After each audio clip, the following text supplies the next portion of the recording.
You're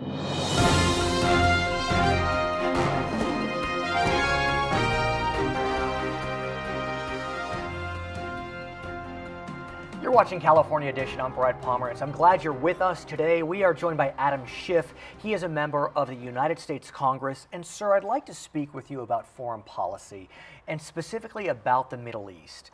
I understand that you had traveled to the Middle East recently, and we had all been very excited about what had happened in the Middle East with the Arab Spring, the revolutions, but now there's some trepidation that maybe the Arab Spring will not birth the democracies we had all hoped and dreamed for. What's your sense?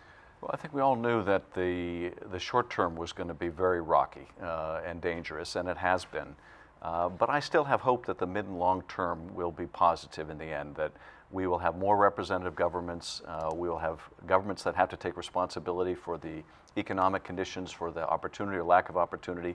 These revolutions have been by and large driven about the economy, by the economy, by the desire of people to attack corruption in their governments. We've seen some positive progress in places like Tunisia. We've seen some horrible setbacks in places like Libya.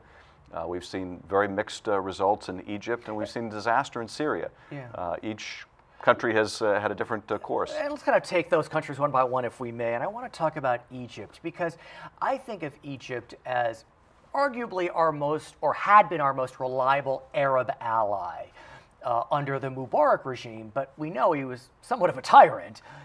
We also know that in the recent elections, the Muslim Brotherhood won. And in the past, they had been really vitriolic against America, against Israel. Whether they've moderated, I don't know. But what do you think? I mean, you're a foreign policy guy in Congress. What's your sense? Well, my sense is, as we might expect, a mixed bag.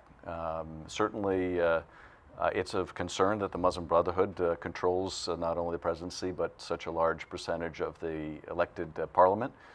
At the same time, they have maintained the peace with Israel. Have they, though? I mean, the rhetoric is really fiery. The pipeline is being opened and closed. Well, you know, we do see cooperation in dealing with some of the terrorism in the Sinai. We also see concerns with potential militarization of the Sinai. But I like the fact that this government, this regime, has to take responsibility for improving the quality of life for Egyptians, that it can't blame Israel and blame America the way the Mubarak regime did in Arabic for all their problems. While taking our $3 billion a year, or whatever he was taking. Exactly, exactly. This regime has to answer to its people. That's something an Egyptian regime has never had to do. I think that is, in the long term, good for Egypt. I think it's good for the region. I want to ask you about Libya, and I ask you in the context of the horrible tragedy that took 4 Americans. But I want to ask in the context of Libyan and Arab perceptions. We don't know exactly what happened at the embassy in Benghazi, but what we do know is around that time, Arabs were protesting against the act of a single American who happened to live in Southern California that made a tape that was blasphemous, arguably, against the Prophet Muhammad. That is one American out of over 300 million. When 9/11 happened, even though 15 Saudi Arabians were involved, I don't think America blamed all of Saudi Arabia. Yet when a bad actor acts in America, somehow all Americans are blasphemous, are engaging in blasphemy against the Prophet. Why is that? Why can't these Arab people separate? Well, I would say a couple things. First of all, it now appears in terms of Libya that this was a militia attack on the consulate, and they have been completely unrelated to the video. Sure. But certainly you're right, that video sparked protests around much of the Muslim world. And it's perplexing as Americans why the act of a single person would cause that kind of reaction against our entire country. Part of it, I think, is in many of these countries where you had these protests, you wouldn't have the publication of a film or the writing of an article without either the tacit acceptance of the government or the active support of the government. You didn't see things in the Egyptian newspapers under Mubarak that Mubarak didn't want to see published. So part of it is those systems are different. But the other point I want to make is that even though we may see tens of thousands of people protest or smaller protests in some of the countries, that doesn't necessarily represent the views of the entire population, or even a majority of the population. Some will choose to agitate whenever they have the opportunity, and some, like Al-Qaeda or some of the militias, will seize an opportunity when it's presented to themselves. So I wouldn't describe this as the entire reaction within those populations. I understand, but to my eyes, somehow there needs to be an education Absolutely. about the American system. No, that's very true, and we see the President and the Secretary of State trying to get that point out there, but it's tough. I also want to ask you about Syria, which has turned into a bloodbath like we have not seen in years, if not decades. I'm wondering, why is the world not as engaged in that bloodbath, I hate to use that term so loosely, when in Libya, when they were going through their revolution, we were very engaged, and arguably the Syrian bloodbath is much worse than what was happening in Libya in 2011. Well, the Syria bloodbath is on a wholly different scale, and you're right, it's incomprehensible the way he's murdering his own people with the machinery of their military. Different situation, though, than in Libya. We did not have a united Arab League in Syria the way we do, the way we did in Libya. Well, the Assad regime was able to divide the international community to a greater degree than Gaddafi could.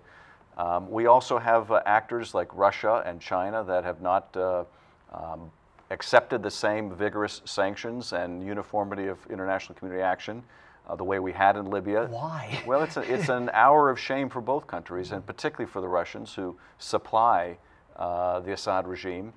So very different situation, very different dangers, particularly in Syria, where there are concerns about arming people who will later use those arms to attack us or to attack our allies. Is it time for America, for NATO to act without the Russians, without the Chinese approval? I think it would be very dangerous and difficult for NATO to get involved. We can't see the end of this conflict.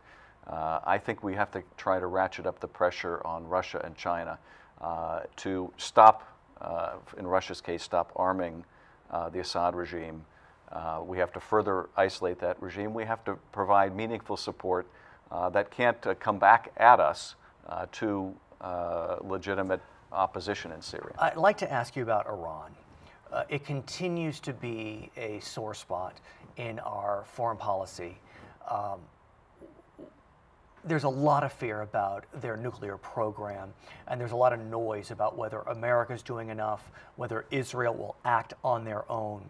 As we speak today, a lot of nerves on the situation. Are the nerves justified? Well, they are justified because the idea of Iran having a nuclear weapon, being able to threaten Israel's existence, sparking a nuclear arms race in the Middle East, that is an outcome that has to be stopped. And yet Iran continues to progress with its nuclear program. And the idea that this is a peaceful program, to quote the Vice President, is a bunch of malarkey. We have to do everything possible to really turn up the heat on Iran. We have turned it up a lot.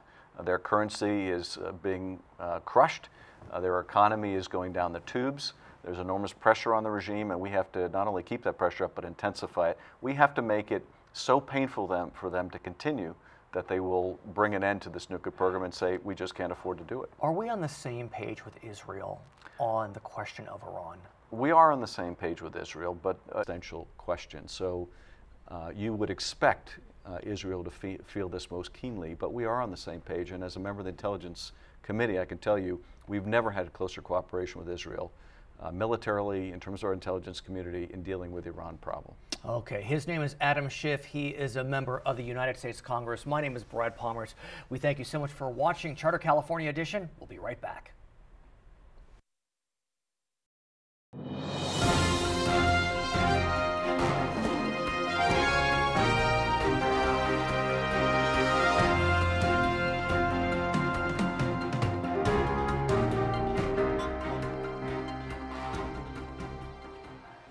Welcome back to California Edition. My name is Brad Pomerance. Of course, our guest is Margaret Finlay. She is a member of the Duarte City Council, but I brought her on today to talk about LAFCO.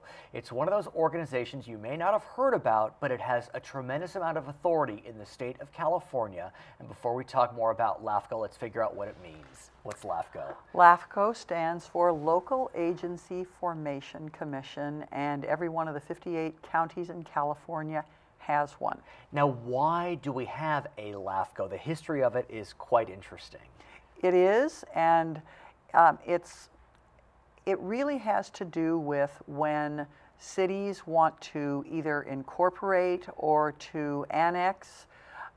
They have to have a mechanism to do so, and the way they do it is through the Local Agency Formation Commission. Now, ultimately, the people being affected by, say, an annexation or an incorporation, they're the ones that will make the final decision.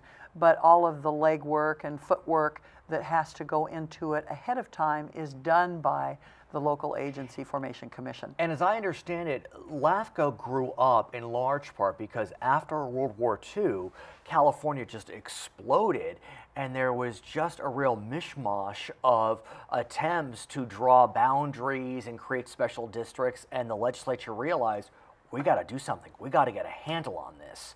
And so you have had the good fortune to be a member of Los Angeles County's LAFCO for how long now? Wow, I think it's probably 7 or 8 years. So let's talk about the Los Angeles County LAFCO, because no doubt as the largest county in our state, a lot of issues percolate. We have 88 cities, but we still have significant unincorporated territory. Is that right? That is correct. And so talk to me about what you have done over the last several years as a member of LAFCO. We've talked before about East Los Angeles, which is not a city. So explain. Well, that's an area, but there are a lot of people. I think it was about 120,000 people that live in what was going to be the city of East Los Angeles. And many of the people there wanted to incorporate. And of course, there were some people that came and spoke in front of us and said, hey, if it ain't broke, don't fix it.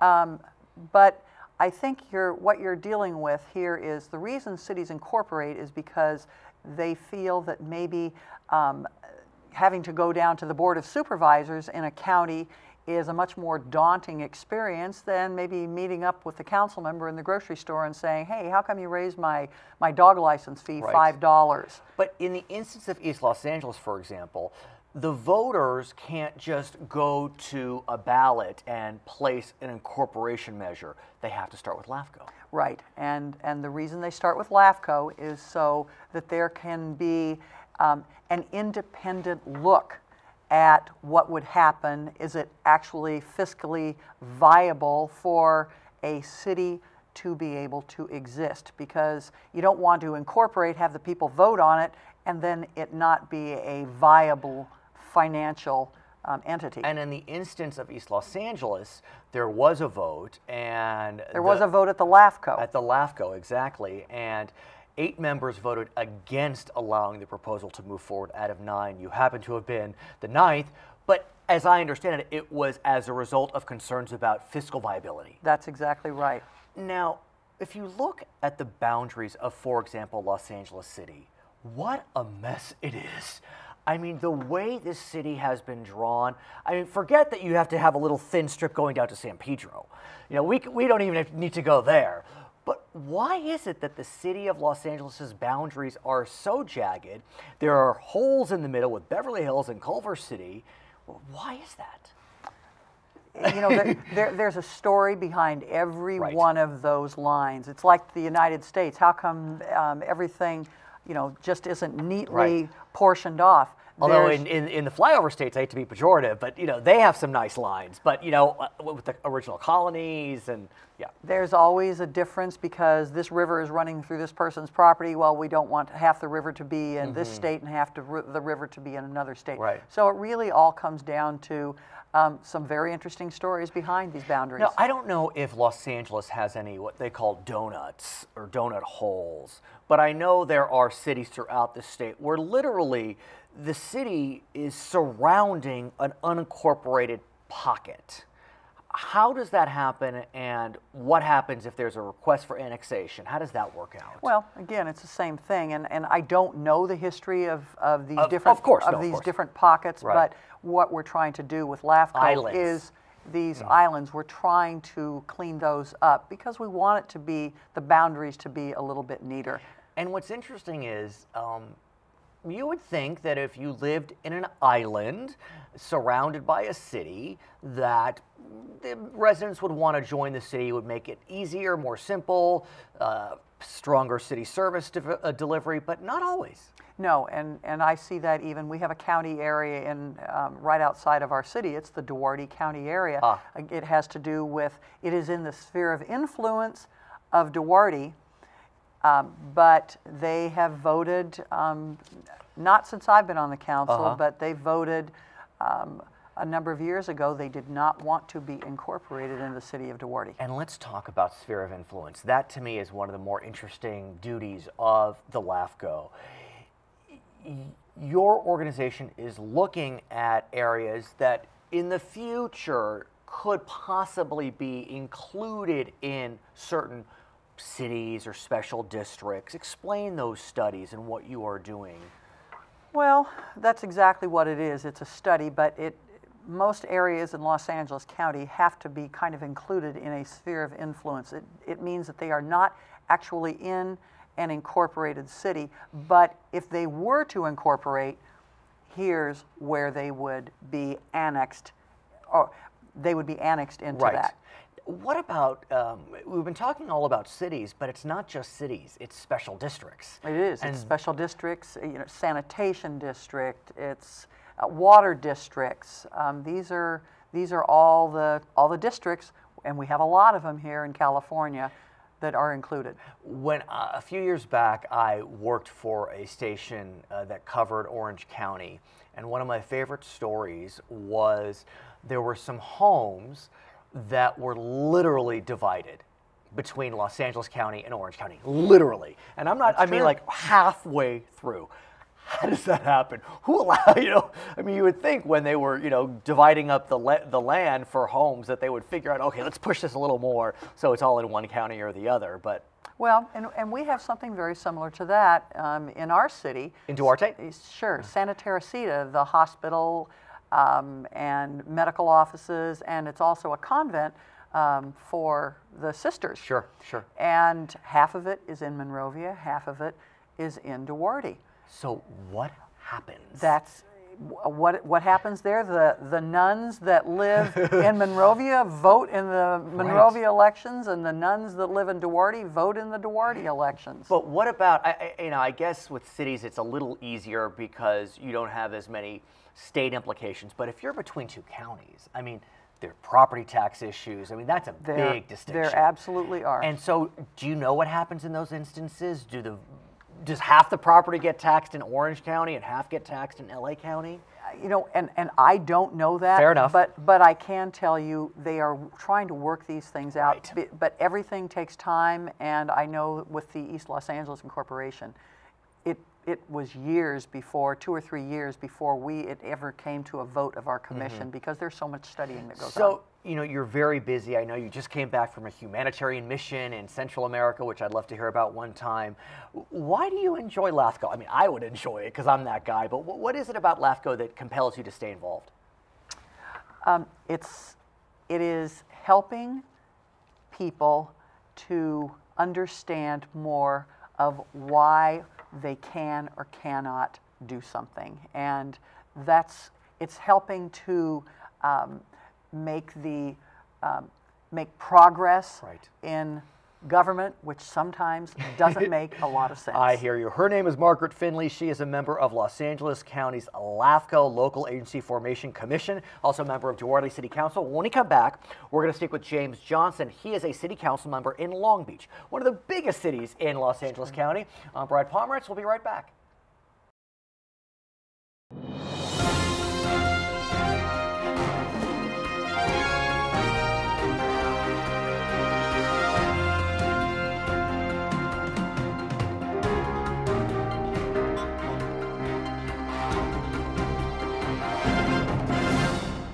It's California Edition. I'm Brad Pomerance. Our guest, James Johnson, he is a member of the City Council in Long Beach, and I want to speak with you about different governmental entities and how they interact with each other. Sure. I know oftentimes someone will say, I'm having a problem with Social Security, and they'll call the City Council, and the City Council will say, I have nothing to do with that, call your congressman. That can be frustrating. And so you've been working to try to change at least some level of confusion, or at least get people to work together as it relates to a constituent's problems. Well, absolutely, Brad. You know, I think these days in this tough economy, we've got to figure out how to do more with less. And my proposal was a joint use committee. Why don't we sit down with members of the school district, members of the city council together and say, where are there some opportunities to work together? So I can tell that resident, oh, don't just go to the school district. I can say, well, actually, we're working together to get the job done, to serve you, whether it's saving money, improving the environment, or doing things like fighting bullying in our city and schools. And I want to talk to you about that, but explain how this happened. I mean, did you just think, let's try it, and you put a motion before the city council and had someone do the same at the district? Well, I talked to some school board members, and I said, you know, there's a lot of opportunities for us to work together. So, for example, if you have a school that's vacant on the weekend, maybe we can use that as a city park. That's a lot cheaper than us developing a park.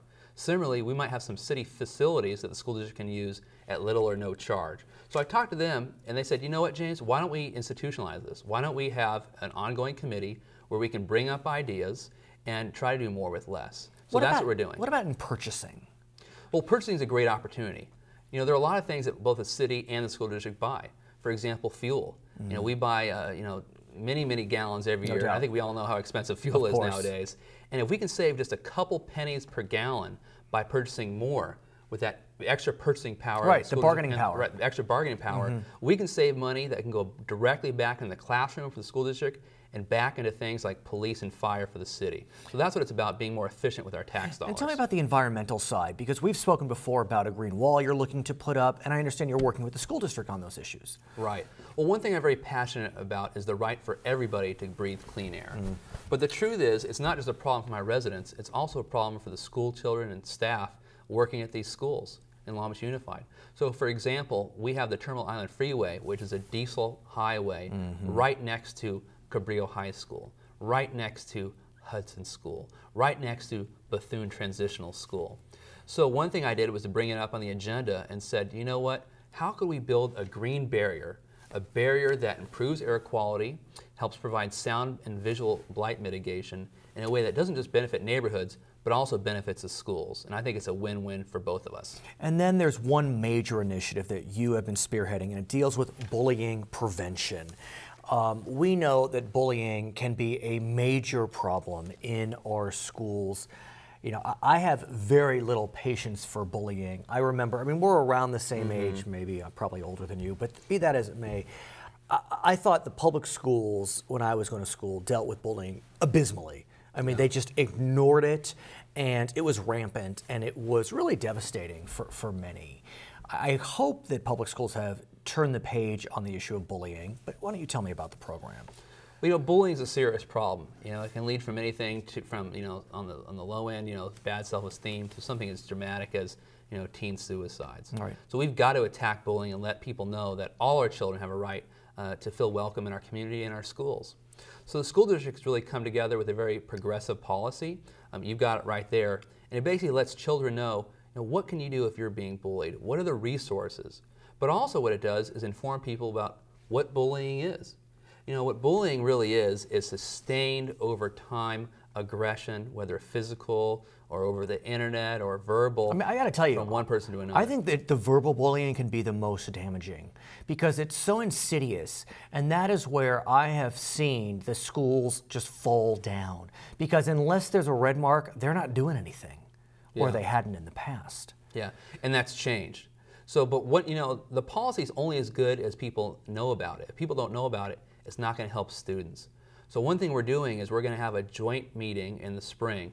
It's really a conference open to the community where the city's going to work with the school district to let people know, all the students and all the people at our recreation programs, at our parks and libraries, you have the right to be free from bullying, and we're going to make sure you know what the resources are to solve that. Some of the concerns parents may have is in the wake of all these budget cuts, we've seen class sizes increase dramatically, especially in high schools, where you can see 45 kids in a class. And it's in high school where the bullying can be really dramatic because kids can be bright and devious, and they can really, stick it to their fellow students. And so how does a teacher get a handle on bullying when they have so many darn students sitting in those desks? Well, part of it is we need students to let authority figures know that there's a problem. It's hard to help people with the problem if you don't know it exists. So one thing we're doing is getting out the message that students, there are resources. You've got counselors you can go to. You can go to the principal. You can go to a teacher or a trusted aide. So there are folks, we want them to let us know about the problem. And once we know about the problem, we can do things to work with the kid. First of all, make sure that bullying stops, but also make sure the child knows of other opportunities. Maybe they're not so great at football, they're getting bullied about that, but maybe they'd be great in an arts program or other program. So there are places for everybody. But in the 21st century, who is punished? Because I remember when a kid was being bullied, it would be the one that was bullied that would be sent to another school. The bully would stay right where he or she was, but it was, oh, we can't mess with the bully because, we'll let you transfer. Well, I think the new attitude is bullying will not be tolerated. It's unacceptable behavior. It's in all the guidebooks, but we need to get that message out. And the message is, the victim should not be the one punished. It should be the bullier should be punished. And at the end of the day, Brad, we need all our kids to feel welcome on campus and be dedicated to learning. That's what they're there for, not to be pushed around and not to fear for their own safety. Is part of this plan focused on what we now know as cyberbullying, bullying through Facebook, through text messages, through Twitter? Well, absolutely. Now with the internet can be used for good or for bad. And unfortunately, bullies in the old days are taking their tactics online. They're doing things like hacking into your Facebook account and maybe posting inappropriate things. And that could be devastating and even hurt a child long term. A future employer could find this kind of information. What I have heard is some school districts try to disavow, and they will say, well, look, the Facebook posting didn't happen on a school computer, it didn't happen during school time, so we can't do anything. I find that to be unacceptable. Well, and that's what this joint committee is all about. It's not about saying, oh, I'm on the city council, I can't solve the problem, or someone on the school board saying, oh, that happens in a park, so I can't solve the problem. It's about coming together, two institutions, and saying, how are we going to solve this problem for our residents and students? But I know I'm pushing you, but are we going to see these kind of crazy lines drawn because, oh, it didn't happen on school grounds, it didn't happen on a school computer, it didn't happen during school hours? I just find that unacceptable. And well, I think what you're going to see is if you have one student bullying another student, and those two students are obviously attending one school, that's going to be punished whether it's happening on campus or off campus. And I think school officials have been very serious about that. And the city, if this is happening, in city institutions, we're going to take a role too. So I think we're really coming together to figure out how to solve the problem. What about in parks, in malls? Yeah. Well, one thing is, people may not realize the city has a large role in providing after-school programs. The city's Parks and Recreation Department actually provides the most after-school programs for our kids. So when the school bell rings, they're coming into our parks. And we want to make sure that's a safe place as well. It's not enough to say, oh, there's no bullying on campus. We need to make sure there's no bullying in those programs as well. So that's why I'm working together with Vice Mayor Garcia and the other council members on a new policy at city facilities that works with the school district's policy to say bullying will not be tolerated on or off campus. So what can parents do if they want to get involved? Well, the first thing they should do is talk to their children and let them know that if something's going on at school, they should feel free to tell them.